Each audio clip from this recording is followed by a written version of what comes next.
What's going on, everybody? Welcome to the Wreck Nation. Guys, right now we have a little history lesson from Sabaton history. This is Ghost Division, Rommel's 7th Panzer Division. Can't wait. This is Joachim and... Is it Joachim or Joachim? I want to say Joachim. I don't know how... I think I might have been... I've probably been mispronouncing that the whole entirety. I've checked out Sabaton and Indy Nidell. So this kind of goes hand in hand with our journey over on Rumble, which is covering or going through the World at War documentary. Phenomenal, guys. To whoever watches this and you're not on Rumble, you're missing out because one, it's absolutely free. There's reactions on Rumble that there's no way in hell could ever see the light of day on YouTube. All right. The links for that are in the description of the video, and I usually do a good job of pinning the Rumble link in the comments section. It's free. We have tons of stuff. Even we just finished Tora. Great movie. Phenomenal movie. And next up to bat over on Rumble is going to be Bridge on the River Kwai. Is it on or over? Over the River Kwai. I think it's on. Bridge on the River Kwai, which is the next in our poll, the one that has the most votes. All right, guys, without further ado, let's dive in. We just learned about Africa three episodes ago on World at War. All right, so let's check this out. Ready? 3, 2, 1, let's go. Hello, everyone. My name is Erwin Rommel. Yes, and I am Erwin Rommel's assistant, Candy. And this is Sabaton history.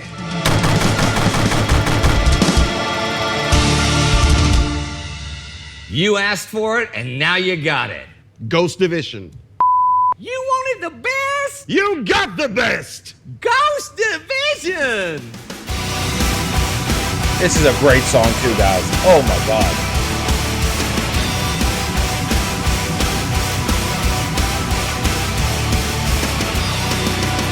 At 5:30 a.m. on May 10th, 1940, the great German gamble in the West, Case Yellow, was about to begin.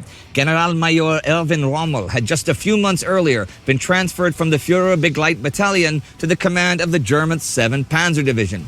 As part of the 15th Motorized Armee Corps, it would be the mission of his 7th to guard the right flank of Panzer Group Kleist, which was to drive a Schwerpunkt into France. His immediate goal was to penetrate the Belgian border defenses and push through the densely forested and hilly terrain of the Ardennes forest as quickly as possible.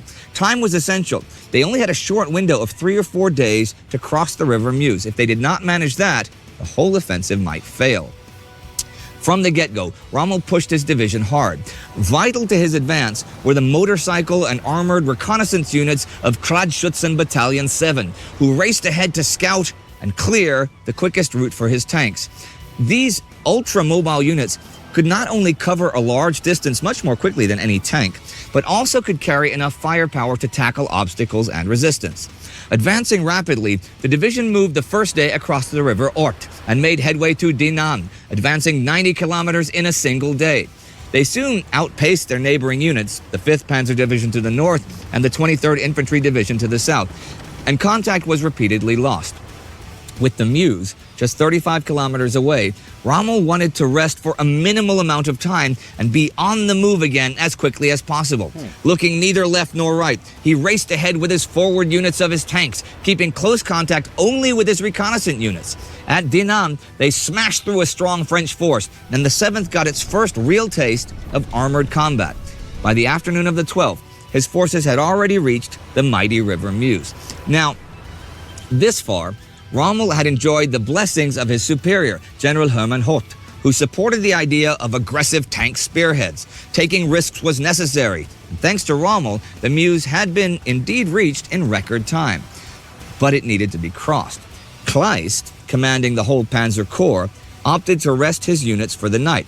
After they had reorganized and gotten enough support from the air, they would begin the crossing of the Meuse late afternoon the next day.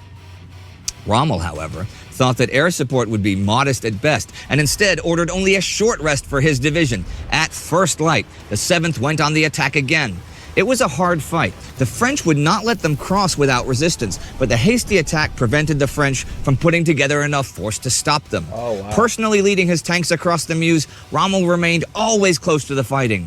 From his experience as a stormtroop leader in the Great War, Rommel knew the importance of keeping the initiative. Speed would be both their sword and their shield. The faster they advanced, the more likely it was to catch the enemy off guard. They had to ensure that the battle would be fought on their terms. Wow. Yep.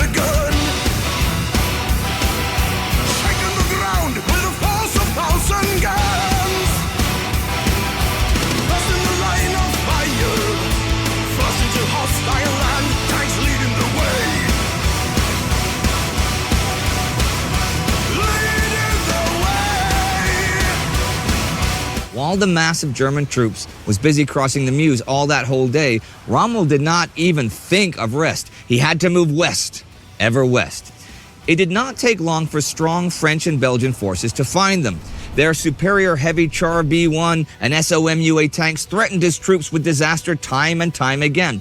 But Rommel's energetic leadership and improvisation skills gave him the upper hand.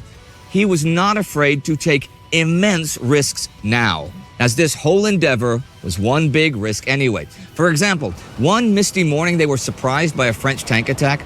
Rommel went right up to the front, ordering his troops to fire their signal pistols at the incoming tanks. Surprised and confused, the French tanks veered off. That gave Rommel's artillery enough time to find its targets. By the night of the 14th, the Germans had successfully punched through the last line of defense at the Meuse River. The command, "Pursue with all weapons," meant that French resistance in that area had been broken. The next day, Rommel found himself staring down the French-Belgian border at Montcornet, as a halt order was imposed on all of Hoth's divisions. They were standing in front of the extended Maginot Line. It was not as well fortified as the Maginot Line to the east and south, but still dangerous enough that they were given the direct order to not risk the tanks and leave it to the infantry to break through. By late afternoon of the 16th, though, Hoth gave the cautious order to probe the defenses. However, he almost immediately clarified that no breakthrough should be attempted. But Rommel was long gone by then. The 7th... You know, it's insane, the speed in which all that ground was covered. You know, it's just like you fight intensely and rapidly with overwhelming aggression. Keep the defense on the defensive. Don't have them regroup. You know, just keep them on their back foot and keep their defenses. Keep them always on the defensive. That's, you know, this is where that style of battle absolutely worked, right?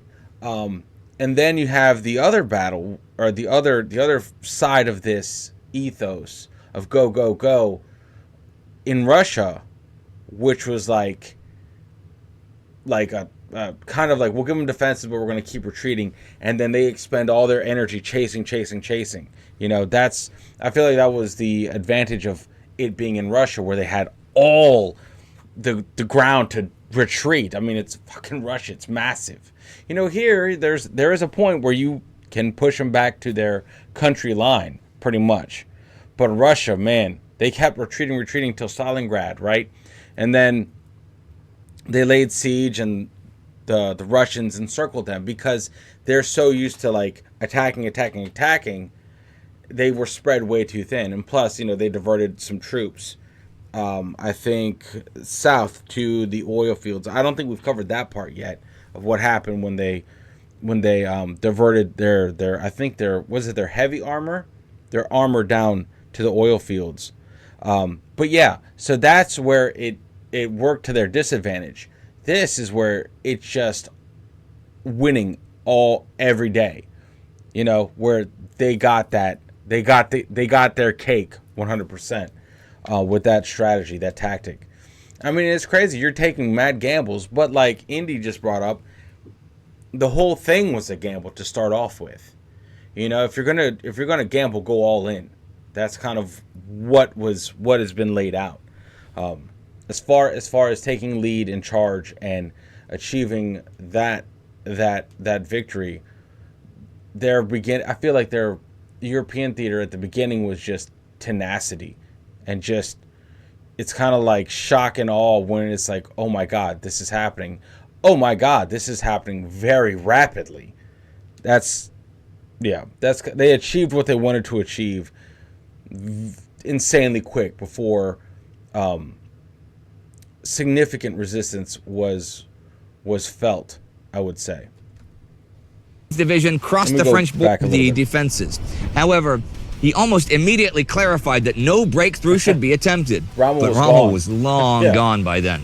The 7th Division crossed the French border on its own and spotted a whole system of interlocking concrete bunkers with armored cupolas, tank ditches, and other obstacles. At first glance, it seemed impossible to break through without heavy artillery and air support.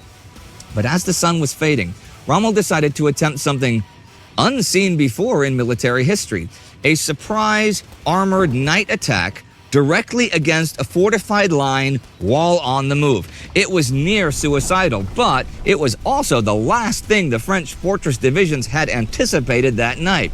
The first tanks of Rommel's armored wedge smashed through the first defenses before the French were able to react. Still, resistance was formidable. Vehicles were knocked out left and right by anti-tank guns and artillery firing from the bunkers. Nevertheless, enough German tanks were already within the perimeter to silence the forward bunkers with direct hits. In that lull, the 7th's combat engineers moved into action, throwing themselves with satchel charges and flamethrowers against the fieldworks. Firing on the move to all sides, the Panzers sped on, quickly followed by the agile motorcycle companies. The only way to escape now was forward. At top speed, they raced towards the French artillery, never stopping. At 11 at night, they had finally punched through the second line and suddenly saw only open terrain in front of them. Rommel wrote this in his diary: "We were through the Maginot Line. It was hardly conceivable. 22 years before, we had stood for 4.5 long years before those self-same enemy and had won victory after victory, but yet finally lost the war. And now we had broken through the renowned Maginot Line and were driving deep into enemy territory. It was not just a beautiful dream, it was reality." But even this unimaginable success would be only temporary if not exploited. Instead of stopping, Rommel drove his armored spearhead onward, speeding at night over the French roads toward the city of Avesnes. They suddenly crashed right into the French 5th Motorized Infantry Division, which had neatly parked its tanks and vehicles on the roadside before going to sleep. Now, they awoke to the sound of grinding metal and the fire of heavy guns. Paralyzed by the sudden, violent appearance, the surviving French scattered in all directions, throwing down their weapons in panic. Rommel was gone as quickly as he had arrived.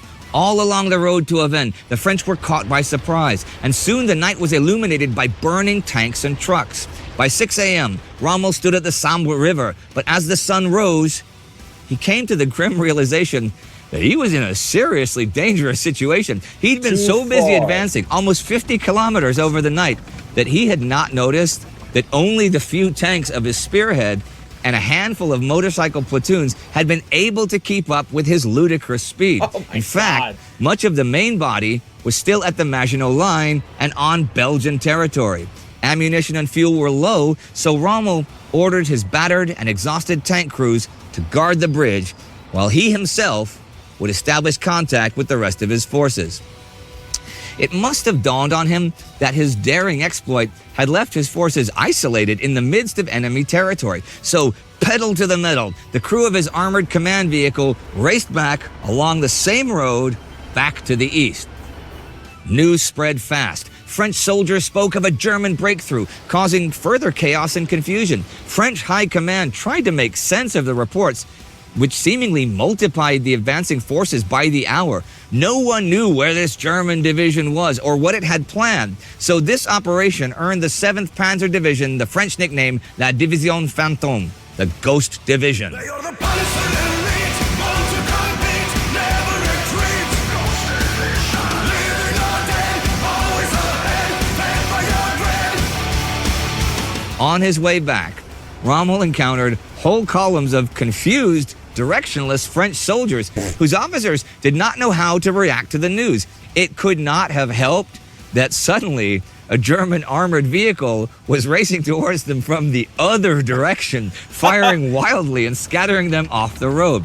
Rommel ordered his driver not to stop for anything, but suddenly they were behind a large column of trucks moving towards the front. Now, bear with me here.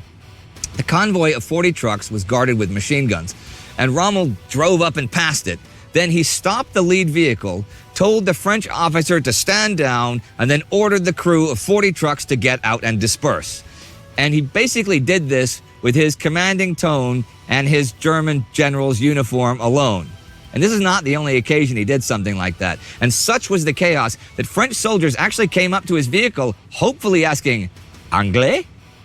But it was a ghost division for German command as well.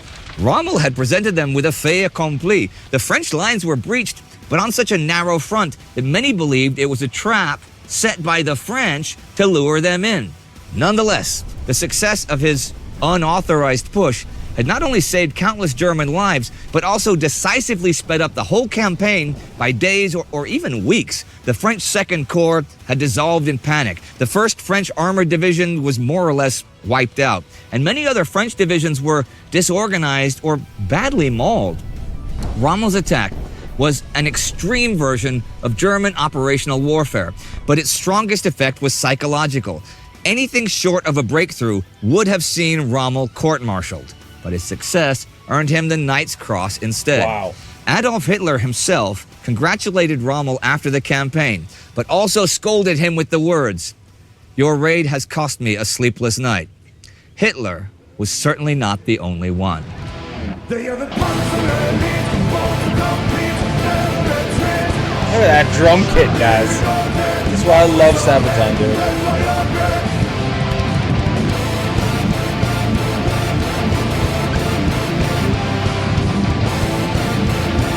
That's the best drum kit ever. Now, Ghost Division is one of the most, if not the most, requested songs of this entire Sabaton History series. And we haven't specifically saved it to starve people of what they want to see, but we wanted to space out like your hits and your most popular songs and stuff. Okay, so now we're here at Ghost Division. What's the first thing that leaps to your mind when you think of not the fans, not the popularity of the song, but the song? Oh, good question. So much. I mean, it was new for us, that style being so hard-hitting and direct, but also so many memories. I mean, Yeah. some of the strongest memories we can have from a concert is the first couple of seconds on stage. Sometimes, we might have been on the stage sound checking, which Yeah, we sure. usually have, but rarely see in the crowd. And for us, imagine some of the strongest memories I have is running out in front of hundreds or thousands or tens of thousands, and in a few cases, hundreds of thousands of people with the words, "Fast as the wind, the invasion has begun."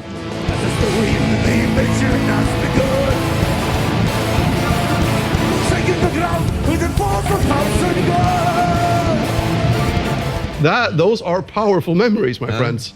That is, wow. Yeah, I got a reel playing in my head. I wish I could show you what's going on in my head right now. This is a weird one, actually. I remember it very clearly.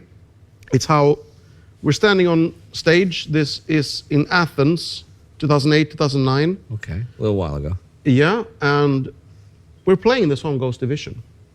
And all of a sudden, everything goes, I'm still singing this, but everything goes into slow motion mode, or, maybe moving at a higher clock So far, frequency. this is incredibly hippie, and I have Yeah. no idea where you're going with this. There were no drugs involved in this experience. Anyway, I remember totally like, whoa, here I am in Greece, having a great time on a stage, great crowd, and I haven't had any other job in over a year. I guess I'm a professional musician. And that's how I realized. Wow. Okay, that's a great ending to that. I really wondered where you were going with that. That's No, that's how I That's a realized. major pivotal moment in your life. It was. And I wasn't you know, I always loved music. I always wanted to play music. But for me to have that as my main profession, it wasn't a huge life goal. My life did not depend, or my happiness did not depend on that happening. Okay, sure. I loved playing music. I was going to do it as long as I could, but I always thought I'd do something else on the side. I'd train for radio stuff, music production, Sure, stuff like that. So I Yeah, thought but you are a good studio guy. Like even you like to sit around and twiddle by Yes, yourself. You know? I do. Yeah, you know, so. So, I mean, I thought I'd be related to it, you know, in the industry somehow. But for me to just realize that, bam, on stage, this is over 10 years ago now. I remember that so clearly. I have a very important question, and I'm not asking for me. I'm asking for all of the people. What was your last job before you didn't have to have another job? The very last one. You don't have to say which McDonald's it was. I could imagine. I could imagine him. How did you know? Just lucky, I guess. No, it was for one of Sweden's larger telecommunications companies. Okay. Everything from helping customers on the phone to what also, well, if somebody was a technician and patching a phone line and they needed to know which patch to go into to connect the new phone service and stuff like that. But was this done only by phone or internet? I asked because of your hair. No, I was on the phone all the time. I would basically be on a computer terminal looking at, oh yeah, no, you can't use patch B5 because it's busy there. You'll have to go in through that one or install a new one. But this is okay. This is a proper professional job. This is a white collar job. Yep. It's and had you not been famous, you could see yourself doing specifically that for the next 40 years, something along those lines. No, not really. When I did that, I would only get like contracts for a couple of months and stuff. Yeah. And I remember clearly that I wanted to ask them for leave. Yeah. Where before we did the 2006 tour with Edguy and Dragon Force, we went on tour there. I asked for leave for like 2 months, and can I come back? And they told me like, no, I couldn't. Well, not a tour. I'm going on tour. Fuck you guys, basically. So there's a major no tour, like that's with Edguy and Dragon Force. That's a that was the first big tour we did with Nightliners and everything. So for us, it wasn't no easy deal for You're me. not going to say no to that. I mean, actually, to be honest, there are a lot of people that would say no to that, and that's a shame. Yep. Because okay, I understand. Let's say okay, if you have a pregnant girlfriend or a pregnant boyfriend, and you have to take care of. I'm trying to be gender neutral. You're trying to take care. Yeah, I can understand. No, I've got to do a response. But you know, well, it was just you. Yeah, it was just me, and it's also I totally understand. Everybody chooses a different path in life, and I am lucky in that way that I didn't have a super good employer, and I'm lucky that I didn't have they a gave really you time good. that you came back. Yeah. I mean, in a way, for me, it was an easy choice. Yeah. So I mean, in many cases, I know several really good musicians myself that aren't musicians because they. It's not only about their choices. It's where are you in your life when you have the opportunity to do something with your music? That's a tough one. Oh, sorry. Have you? All right, look, check it out, guys. I love this because it's not only is it like history, the history behind the song, but it's also these little moments, like their after action, after the story report is kind of like the band history, and that's intriguing too because we build these relationships with these bands, and you get drawn in by the band itself, the band's history, and that's you need your band's history is also important too. So yeah, I love these little things. For those of you guys that don't know who Sabaton is, it's a phenomenal educational metal band, and they have a lot of fun doing what they do, and their lyrics are historical, and it's like the perfect collision of worlds to make music. But yeah, it's not only about their choices. It's where are you in your life when you have the opportunity to do something with your music? Have you spent years on another career? Do you have a good employer? Do you have a kid on the way? Yeah. All of these things. So, I mean, I gotta say, we are pretty damn lucky. There's so many good musicians out there that No, I'm absolutely that with you. didn't do it. And I'll tell you what, I've just decided, okay, you know how this episode's gonna end? I want you to Photoshop it so it looks like he's flipping burgers, right? And then I want you to play really uplifting music, like, you know, heartbreaking, like, no, it's not gonna be, it doesn't have to, just a still picture. Okay. Or something.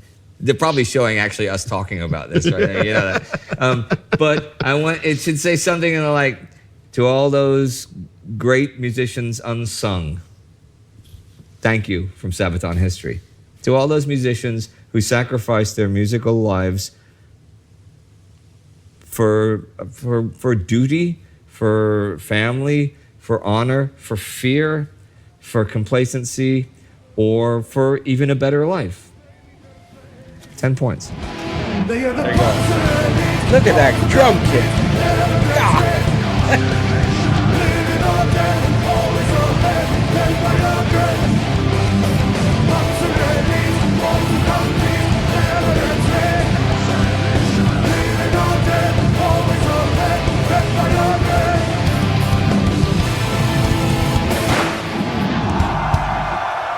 Super cool, man.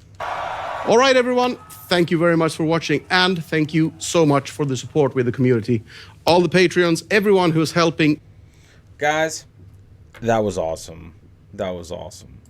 You know what? I thought we were going to get more Africa Rommel, but I'm glad we got a little bit of European theater Rommel on this.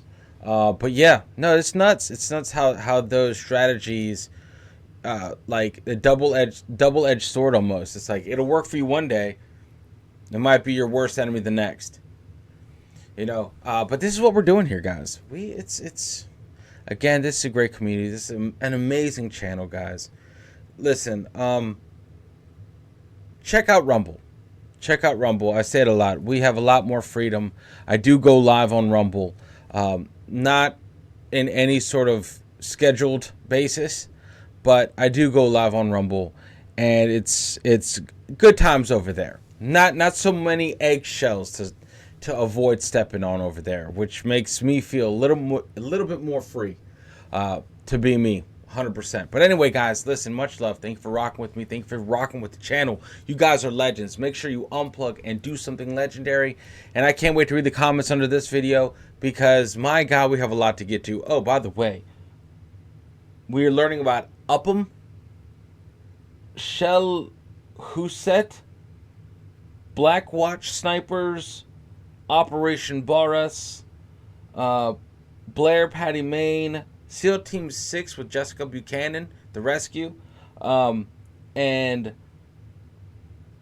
TJ3's channel, How Two German Pilots Did the Unthinkable. We're going to get to that this week at a glance.